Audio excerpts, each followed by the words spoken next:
আল্লাহ পাকের একটা বড় দয়া যে আল্লাহ পাক চাচ্ছেন আমরা জান্নাতে যাই। আল্লাহ পাক চাচ্ছেন এই আয়ামে জাহেলিয়াতের মানুষগুলো আবার আল্লাহর পথে ফিরে আসুক, আল্লাহকে ফিরে পাক, আল্লাহকে চিনুক, আল্লাহকে জানুক, দুনিয়াতেও সফল হোক, পরকালেও জান্নাতে যাক। এটা আল্লাহ পাক চাচ্ছেন। এই সিলসিলাতে আল্লাহ রাব্বুল আলামিন প্রায় 1,24,000 নবী রাসূল পাঠিয়েছেন। আলহামদুলিল্লাহ, প্রায় 1,24,000। স্পেসিফিকলি আমি বলতে পারবো না, কারণ এই ফিগারটা এভাবে বলা যায় না, কিন্তু কিছু কিছু হাদিসের মধ্যে আছে 1,24,000 নবী রাসূল পয়গম্বর আল্লাহ পাক পাঠিয়েছেন। কোরআনুল কারীমে আছে 25 জন নবীর নাম। আর আল্লাহ পাক বলেছেন, আমি এমন অনেক নবী চলে গেছেন যাদের নাম তোমাকে জানাইনি, যাদের কথা আমি তোমাকে বলি নাই, হে নবী সাল্লাল্লাহু আলাইহি ওয়াসাল্লাম।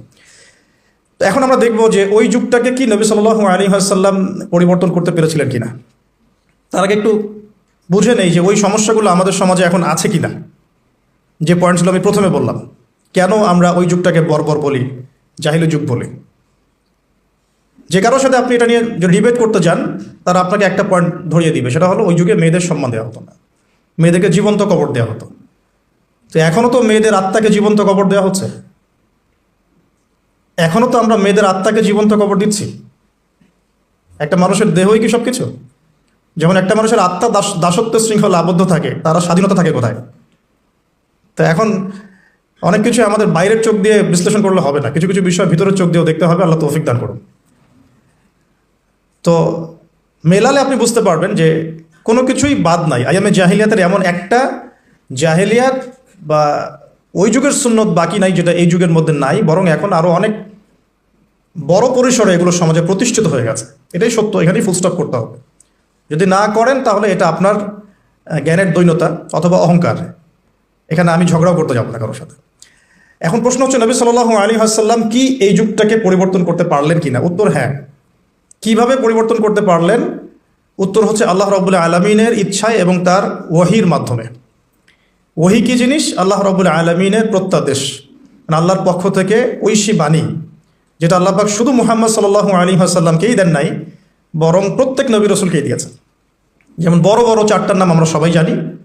তাওরাত নবী মুসা আলাইহিস সালামের কাছে, জাবুর দাউদ আলাইহিস সালামের কাছে, ইনজিল ঈসা আলাইহিস সালামের কাছে, এবং আল কোরআনুল কারীম নবী মুহাম্মদ সাল্লাল্লাহু আলাইহি ওয়াসাল্লামের কাছে। আল্লাহ পাক কোরআনের সাথে আরও একটা জিনিস দিলেন, সেটা হলো নবী সাল্লাল্লাহু আলাইহি ওয়াসাল্লামের সুন্নাহ। মানে কোরআন সব কিছুর সামারি করে দিবে, আর সুন্নাহ এটাকে বিশ্লেষণ করবে। ফর এক্সাম্পল, আল্লাহ পাক কোরআনের প্রায় 85 জায়গায় বলেছেন, বা সম্ভবত পরিসংখ্যাটা আরও বেশি হতে পারে, যে আকিমুস সালাহ ওয়া আতুজ যাকাহ, তোমরা সালাত কায়েম করো এবং যাকাত প্রদান করো। কিন্তু আপনি কোরআনে কিন্তু পাবেন না যে রুকু কেমন করে করতে হয়, কয়বার তাসবিহ পড়তে হবে, সিজদা কেমন করে করতে হয়, কয় তাসবিহ পড়তে হবে। হ্যাঁ, আপনি প্রথম রাকাতে সূরা ফাতিহার পর কি পড়বেন, কিভাবে রুকু করবেন, কতটুকু অ্যাঙ্গেলে মাথাকে নোয়াবেন, সিজদায় আপনার হেড পজিশন কোথায় থাকবে, এই বিষয়গুলো কিন্তু ভেঙে ভেঙে কোরআনে কোথাও নাই। এই কারণে আল্লাহ রাব্বুল আলামিন এক্সট্রা আরেকটা জিনিস দিলেন, সেটা হলো সুন্নাহ। নবী সাল্লাল্লাহু আলাইহি ওয়াসাল্লাম নিজে করে দেখালেন যে এটা এভাবে করতে হবে। এটা দেখেছেন কারা? সাহাবায়ে কেরাম। সাহাবায়ে কেরাম তাকে নিজ চোখে দেখেছেন। সাহাবা কাকে বলে? যারা নবী সাল্লাল্লাহু আলাইহি ওয়াসাল্লামকে স্বচক্ষে দেখেছেন এবং ঈমান এনেছেন, মুমিন অবস্থায় ইন্তেকাল করেছেন। নবীকে কিন্তু আবু জেহেলও দেখেছিল, তাই বলে আবু জেহেল তো সাহাবী নয়। আবু জেহেল কি সাহাবী? আচ্ছা, তো কোরআন এবং হাদিস আল্লাহ রাব্বুল আলামিন নবী সাল্লাল্লাহু আলাইহি ওয়াসাল্লামকে দিলেন ঐশী গ্রন্থ হিসেবে। মাত্র 23 বছর সময় লেগেছে নবী সাল্লাল্লাহু আলাইহি ওয়াসাল্লামের সেই সমাজটাকে পরিবর্তন করতে। কোন সমাজ? যেই সমাজটা এই যুগের সব নোংরামি একত্রিত করলে যে সমাজটা হবে, সেই সমাজ।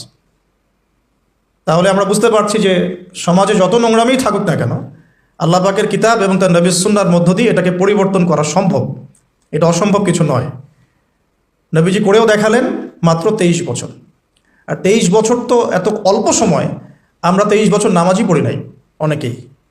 মেবি এখনও অনেকে উপস্থিত আছেন বা এই লেকচার শুনবেন যারা 40 বছরও সেজদা করে নাই, 50 বছরও সেজদা করে নাই। তবে তাদের জন্য একটা সুসংবাদ, সেটা হলো আল্লাহ পাক তার এই সমস্ত গুনাহ মাফ করে দিবেন যদি মৃত্যুর আগে খালি একবার বলতে পারে, আস্তাগফিরুল্লাহ আল্লাযী লা ইলাহা ইল্লা হুয়াল হাইয়ুল কাইয়্যুম ওয়া আতুবু ইলাইহি। আল্লাহ পাক সমস্ত গুনাহ মাফ করার জন্য প্রস্তুত আছেন। তো 23 বছর কিন্তু খুব বেশি সময় নয়। প্রশ্ন হচ্ছে এখন আরেকটা, যে কিভাবে নবী সাল্লাল্লাহু আলাইহি ওয়াসাল্লাম এত অল্প সময়ের মধ্যে এই ব্যাপক সামাজিক বিপ্লব সংগঠিত করলেন। আমরা কিন্তু অনেক বিপ্লবের কথা পড়েছি, পড়ে আজকে আপনারা এই পর্যন্ত এসেছেন। আপনারা যারা student, running student, teacher, honourable guardian যদি কেউ থেকে থাকেন, আমরা কিন্তু অনেক বিপ্লবের কথা পড়েছি একদম স্কুল লেভেল থেকে। পলাশির যুদ্ধ দিয়ে আমরা পড়া শুরু করেছিলাম সমাজবিজ্ঞান বইগুলোতে ছোটোবেলায়। ইংরেজদের সময় কেমন ছিল, ওদেরটাও তো বিপ্লব। ইংরেজরা সারা বিশ্ব শাসন করেছে, এটাও তো ওদের বিপ্লব। বলশেভিক পড়েছেন, চাইনিজদেরটা পড়েছেন, মুসলিনিরটা পড়েছেন, তারপরে প্রাচীন গ্রিক দর্শনগুলো পড়েছেন, তাই না? তারপরে আমরা যে ফোরাত, ইউফ্রেটিস নিয়ে এতগুলো কথা বলি, ওখানে যে প্রাচীন ব্যাবিলনের সভ্যতা ছিল এগুলো পড়েছেন। চাইনিজদের তো রিসেন্ট, এটা তো বেশি দিন হয়নি। আফ্রিকান কন্টিনেন্ট থেকে শুরু করে পুরো বিশ্বে আপনারা তো আলেকজান্ডার দ্য গ্রেট পর্যন্ত পড়েছেন। এই যে বিপ্লবগুলো আপনারা পড়েছেন, কত সময় লেগেছে এক একটা বিপ্লব প্রতিষ্ঠা হতে, বা ওটা সমাজে ইম্প্যাক্ট করতে কত সময় লেগেছে। আর নবী সাল্লাল্লাহু আলাইহি ওয়াসাল্লামের কোরআন সুন্নাহ দিয়ে পুরো বিশ্বকে চেঞ্জ করতে কত সময় লেগেছে। এখানেই তো প্রমাণ হয় যেটা আল্লাহর পক্ষ থেকে এসেছে। এখানেই তো প্রমাণ হয় যেটা আল্লাহ রাব্বুল আলামিনের পক্ষ থেকে না আসলে এটা সম্ভব ছিল না। এবং নবী সাল্লাল্লাহু আলাইহি ওয়াসাল্লামের ইন্তেকালের সাথে সাথে কি বিপ্লব থেমে গেছে? দেখবেন মাও সেতুং নাই, তার বিপ্লবটা কতদিন স্থায়ী ছিল। সোভিয়েত এখন নাই, হিস্ট্রি হয়ে গেছে, কিন্তু তাদের ইন্তেকালের পর তাদের আদর্শটা কতদিন লাস্ট করলো পৃথিবীতে। গ্রিকরা এখন নাই, পার্সিয়ানরা এখন নাই, তাদের ইন্তেকালের পরে তাদের রেভলিউশনগুলো কতদিন ছিল ওয়ার্ল্ডের বুকে। আর নবী সাল্লাল্লাহু আলাইহি ওয়াসাল্লাম ইন্তেকাল করেছেন আজকে থেকে, আমি যে লেকচার দিচ্ছি এখন থেকে নিয়ে প্রায় 1450 বছর আগে। এখন পর্যন্ত তার অনুসারীদের সংখ্যা কমে নাই, দিন দিন বাড়ছে। এটাই তো প্রমাণ হয়, এটাই তো প্রমাণ হয় যে নবী সাল্লাল্লাহু আলাইহি ওয়াসাল্লাম যে মানদণ্ডের সমাজ পরিবর্তন করেছেন এটা আল্লাহর পক্ষ থেকে এসেছে। এটা আল্লাহ পাক রেখেছেন পৃথিবীতে বলেই আছে, ওগুলোকে আল্লাহ পাক রাখেন নাই, তাই নাই। তো কাজের কথায় আসি, নবী সাল্লাল্লাহু আলাইহি ওয়াসাল্লাম একা একা এই সমাজটা পরিবর্তন করেন নাই। প্রথম কথা, তিনি যখন হেরা গুহায় আল্লাহ পাকের ওহী আসছে, প্রথম যে ওহীটা এসেছে সেটা হলো ইকরা, নবী আপনি পড়ুন বিসমি রব্বিকাল্লাযী খালাক, আপনার সেই রবের নামে যিনি আপনাকে সৃষ্টি করেছেন। এখান থেকে আমরা বুঝতে পারছি সমাজ পরিবর্তন করতে হলে পড়াশোনার কোনো বিকল্প নাই। উপকারী যে কোনো বিদ্যাই পড়াশোনা, উপকারী যে কোনো জ্ঞানই পড়াশোনা, তবে সব পড়াশোনাই কোরআন সুন্নাহ ভিত্তিক নয়। কিছু আসে বৈষয়িক পড়াশোনা, বৈষয়িক লেখাপড়া করতে আল্লাহ পাক আমাদেরকে নিষেধ করেননি, কোরআন সুন্নাহ নিষেধ করছে না।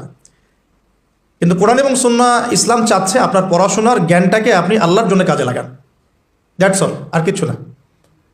টেক্সটাইল বলেন, মেডিকেল সায়েন্স বলেন, ইঞ্জিনিয়ারিং বলেন, হ্যাঁ, পলিটিক্যাল সায়েন্স বলেন, জিও পলিটিক্স বলেন, কোনো সাবজেক্ট স্টাডি করতে কোরআন সুন্নাহ আপনাকে নিষেধ করছে না। আমরা কেন কনজাস্টেড চিন্তা করি? বরং আমি বলি আপনারা বড় স্বপ্ন দেখবেন।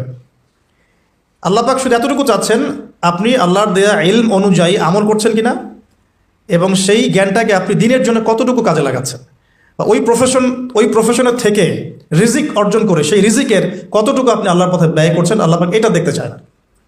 হালাল যে কোনো প্রফেশনই আল্লাহর কাছে সম্মানের। তো অনেক সময় আমরা নামাজ কালাম শুরু করলে কিছুটা হীনমন্যতায় ভোগা শুরু করি। আমি কি তাহলে ট্র্যাক চেঞ্জ করে দিব? ট্র্যাক চেঞ্জ করে আমি কি আবার মক্তবে ভর্তি হব? আমি কি আবার মাদ্রাসায় আসবো? আমি কি আবার দাওরা দিব? সবাই সব কিছু করতে পারবে না। আর সবাইকে আল্লাহ পাক সব কিছু করতে বলেন উনি। সমাজে নির্দিষ্ট একটা অংশের মানুষকে আল্লাহ পাক বলেছেন যে তারা দিনের জ্ঞান চর্চা করবে, তারা বড় বড় আলেম হবে, মুজতাহিদ হবে, ফকিহ হবে, মুহাদ্দিস মুফাসসির হবে, তারা বাকি জনগণকে লিড দিবে ধর্মতাত্ত্বিক ক্ষেত্রে।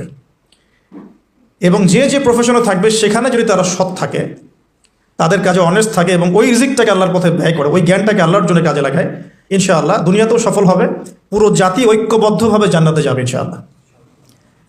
অনেক জাতি কিন্তু একসাথে জান্নাতে যাবে, কারণ তারা সেভাবেই তাদের দুনিয়ার জীবনটাকে সাজিয়েছিল।